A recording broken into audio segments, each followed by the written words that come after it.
the first one you seen there when you was hunting with your dad, you talk about how your dad kept asking you questions about what you seen, what's wrong, son, are you sick, you know. So evidently he could see a not just an emotional change, but a physical change in your appearance, because he kept asking you if you were sick, you feeling okay, your stomach upset. How did it emotionally change you? How was you feeling emotionally? Let's get a little personal about this question. How did it change? Do you feel like it changed you? Did it definitely scared you? It's because it's something that don't happen every day. It's not like we pay the $2.50 and go to the state park and watch how Sasquatch live. Right. So how did it? It affected you some at the moment, but did it lingering effects years later? Every time, because you're a hunter, you go hunting every year, or as often as you can with your working, now that you're older. Is it something that's always in your mind now? Is it something that you're always cautious about, or you're always aware of? Yeah. At the time, I didn't have any kids or anything like that. The older I got, I got married and we had kids, and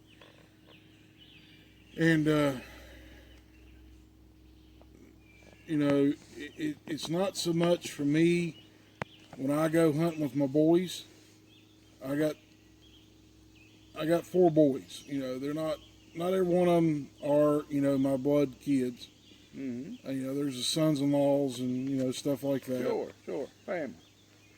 But they're my boys, and that's the way I refer to every one of them. Right. They're my sons. I constantly want them to stay in touch with me. Mm-hmm. I quit going coon hunting when I was younger because of this. Didn't you, we didn't talk about that before, it slipped my mind. Could you briefly tell us about a bear trip that you and your brother had when the dogs and everything just went haywire? Yeah, me and my brother, we were hunting in here in Kanawha County in West Virginia. And we were hunting in an area there's tens of thousands of acres in there, and we were bear hunting. We'd started a bear chase, and it was me and him, and another guy in another truck. Now, what kind of dogs were you using? Red Mones, or what kind of dogs were you using? They're plot hounds. Plot hounds. Yeah, they're pretty decent dogs, ain't they? Decent sized dogs. They're 40, 50, 60, 70 pounds, some of them. And attitude, very aggressive. Very aggressive towards They're very aggressive towards bear. Yeah, very aggressive. They'll run in and bite the bear and pull hair on a bear and everything very aggressive like hunting that. Dog. And they were chasing this bear, and we could see him. How many did you have? We had 6 of them. 6 of them that day? And every one of them was well-seasoned bear hounds. There weren't any pups, year-and-a-half-old pups with us or nothing. They was all 2 years and older. Was y'all using the tracking system collars and things at that time? Or, okay. Yeah, we used tracking system. Because a bear chase can go miles. 15, 20 miles sometimes. Sometimes it only might be half a mile long. And you just said you're hunting in a big area. Yeah, there's a lot of woods in there. There's a lot of steep hills, a lot of terrain in there, and a lot of logging roads, old logging roads and stuff in there. And the dogs, all of a sudden, it was like the bear went off a high wall or something, and the dogs just stopped. Every one of them were packed up together. They was in a loose pack. There might have been 50 yards or 100 yards between each dog, between the front dog and the back dog. But they just stopped. But they just it was like they got to a high wall, and the bear went off the high wall, and they couldn't find a way down. And we're riding out the road pretty fast. I was on my 4-wheeler, my brother was in his pickup, because we always like taking 2 vehicles, no matter what it is. Right. If his truck breaks down, something like that, I can go. Somebody get hurt. I can go get my truck and bring it up there and load the dogs up, and we'll get his truck off the hill, and then we'll leave it at the bottom of the hill and bring the dogs home and go back and get his truck if something happens. Smart hunters. Right. We think about The what if. prepare for the worst. The what if. Somebody and gets hope hurt. it's the best. Right. Yeah. And we had little handheld radios that we used between me and him and other guys in the hunting party. We all have them. And because sometimes you have to triangulate where the dogs are at, and try to find a better way into them. And we're riding out the ridge, and we get out the ridge, and they just stop. And he's like, what in the world's going on? And I thought it was kind of weird because the dogs just shut up. They wasn't even barking. They wasn't barking. They just quit barking. You couldn't, and we wasn't that far from them. So if you didn't have that tracking collars, you'd never found them as far as that goes, because they just stopped. Yeah, they just stopped all right together. Now did they? Now I understand the dog just quit trailing, quit whatever like that, or do you mean by stopping is just sit down, laid down, and was silent and didn't move either? They weren't roaming around like they usually do if they lose a bear. They was. Well, they were all in one odd. little spot, huddled up together. That's very odd. Because the system that we use, it shows you the terrain and everything on it. Sure. It's a Garmin system, and every little dot was on top of each other. Every dog picture was on top of each other. They probably 10 feet each other. Right. Right. And he's like, well, there's no high wall there. What's going on? No rock cliff, no nothing. Nothing. But the dogs hit a high wall. They hit something. They don't know what they hit, but they hit something that they didn't want to go past. They was done, wasn't they? They just stopped. Well, evidently the bear went on out through there, and when we got over there, we wasn't more than 50 yards from the dogs. We heard the bear squall. How far was the bear from the dogs? From where y'all was at? Maybe 100 yards.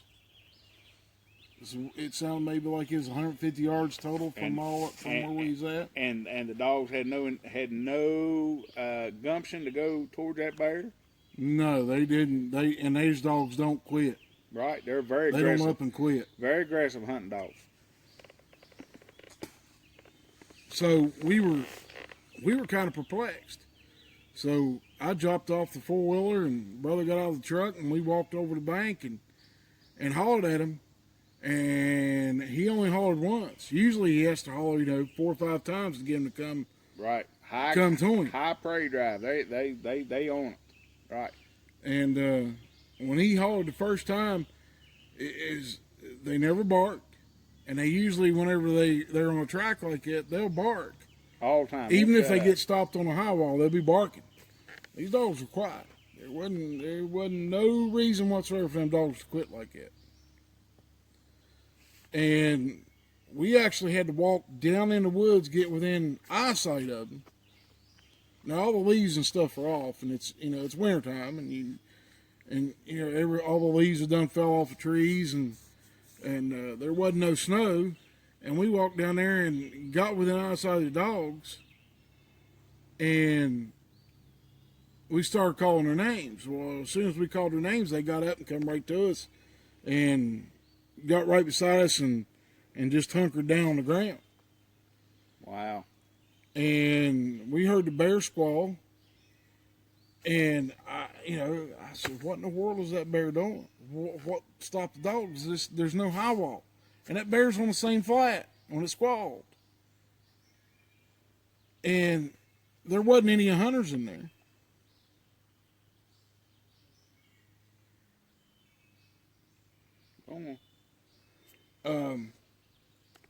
There wasn't any hunters in there. We'd been all over the place that morning. Didn't see anybody else. We thought maybe somebody dumped dogs in on it or something in front of the bear and it squalled because the other dogs ran right into it or whatever. But we never heard any other dogs. So that was a really kind of strange thing, that happened when we was bear hunting. And we could never figure it out, and there wasn't nothing, we couldn't smell anything. Dogs almost act like they was scolded or scared, like you know, the same way you would have if you got on one and really whooped it for doing something extremely wrong. Right. They were hunkered down. They was fearful. In one spot, and when we called them to us, they would see us, and then they would come over and hunker down right beside us. And we just put them on leads and almost had to drag the dogs back to the truck because they just did not want to get up and move. Wow. Never heard anything. Never Dogs ever act nothing. like that before or after? Never. Never have, never before, never after. Well, something killed that bear. I have no idea. I mean, the only thing that I know could have killed that bear, and we'd seen the bear, and that was a 200-pound black bear. It would have had to been, 300 or 400-pound big bear. Caught that bear and killed it. Even at that, even a grizzly, you'd heard them fight at least a few seconds. Yeah, but we never heard no fight. You just heard a squall and that was it. Just one big squall from that bear, like something hit it or grabbed a hold of it or grabbed it, killed it or whatever. It just squalled, and we never heard a death moan or anything because bears have a death moan usually, unless you shoot them in the head. Right. They give out a death moan. I've shot them with a bow before, and they death moaned. This bear just squalled big, loud one time, and that was all we heard. We didn't hear no fighting or nothing. And back to what we first started talking about there, the experiences you've had over the years, does it feel like it, again, when you go into the woods, you talk about with your kids and, your boys and stuff, and constantly checking in. I mean, has it, I keep asking, has it made you more cautious? Has it changed you in ways that you take extra precautions or steps when you're out in the woods, regardless if you're hunting, hiking, camping? Do you take extra precaution? Yeah.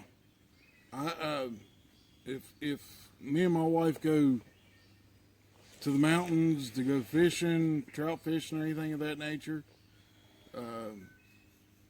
I get on to her and tell her to carry a gun with her.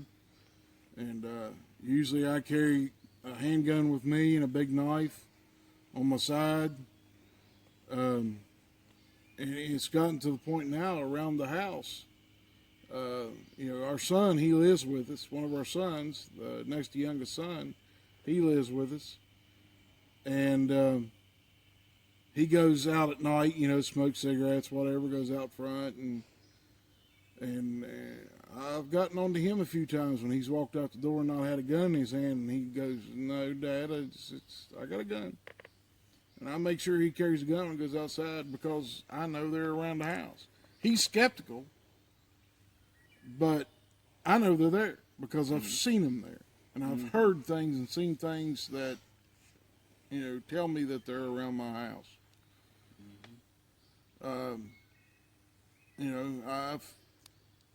I've gotten onto my wife, and I don't like getting onto her about anything because she's so good to me and everything.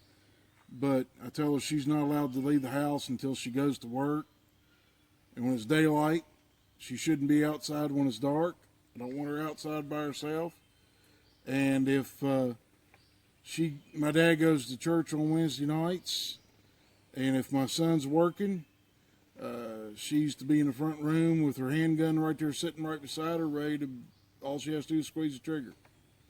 Well, I don't want to take a chance coming in on her, is what I'm trying to say. Right. Well, and nothing wrong with being overprotective. It's a dad thing, too. And over-precautious. We can't never live in fear for nothing, whether we're talking about living out in the country and dealing with these creatures, or a new term in America, meth heads. Yeah. We can't live in fear, but we also can't live in ignorance either. There's precautions that has to be made. Right. It's not fear carrying around a gun. It's like they asked my mother one time. Deputy Sheriff asked my mother, "Well, ma'am, what are you afraid for? Why are you carrying that big pistol around everywhere? What are you afraid of?" She said, "Sir, I'm not afraid of nothing."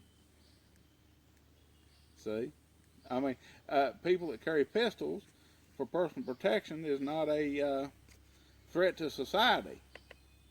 Right. But the threat to society meets a law-abiding citizen carrying a pistol. That threat is over. Right. It's not living in fear. It's living in precautions, making provisions for your safety. Because if somebody comes in to do you harm, a good friend of mine, if I'd say his name, you'd know him. He's a retired deputy sheriff. Guy just broke into his mother's house last night, 2:30, 3 o'clock in the morning. His mom's in his 70s. She called her son.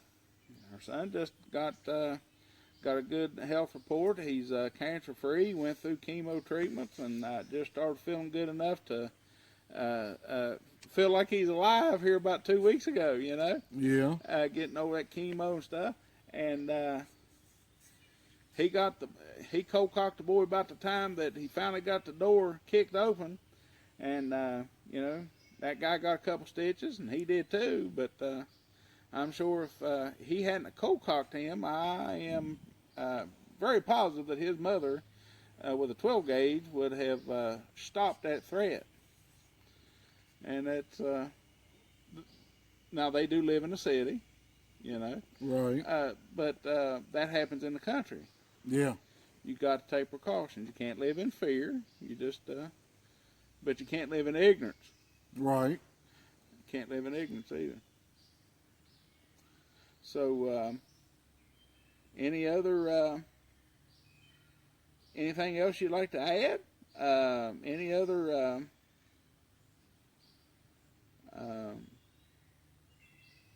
experiences? Any other family members have any experiences? No. Everyone in my family, they don't laugh at me about this. My dad's still alive and he lives with me. And I'm sure he could recall to the letter just how, with the expressions on his son's face that day. Yeah. He knew it was serious. Yeah, he still deer hunts with us, and he's been the same way since that happened to me that I am with my boys. I mean, he wants to know where everybody's at, and he wants us to. Well, that's just good safety. That's just good safety.